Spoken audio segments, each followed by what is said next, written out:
আপনি কি জানেন শয়তান মানুষকে ধোঁকা দেয় কেন?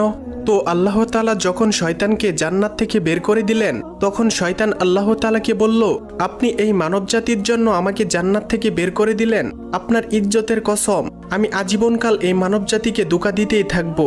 তারা যখন কোনো ভালো কাজ করতে চাইবে, আমি তখন তাদেরকে ধোঁকা দিয়ে খারাপ কাজের দিকে নিয়ে যাব। এইভাবে আমি তাদেরকে আপনার কাছ থেকে দূরে সরিয়ে নিয়ে যাব এবং তাদেরকে জাহান্নামী বানাবো। তখন আল্লাহ তাআলা শয়তানকে কি বলেছিলেন তা জানার আগে আপনি যদি মুসলিম ভাই বা বোন হয়ে থাকেন, তাহলে ভিডিওটিতে একটি লাইক এবং চ্যানেলটি সাবস্ক্রাইব করুন এবং আপনার সুন্দর নামটি কমেন্টে লিখে যান। তখন আল্লাহ তাআলা শয়তানকে বলল, তুই সারা জীবন আমার বান্দাদের ধোঁকা দিবি, তাদেরকে বিভিন্ন প্রকার গুনাহ করাবি, তাদের মুনাফিক বানাবি, তাদের বেনামাজি বানাবি।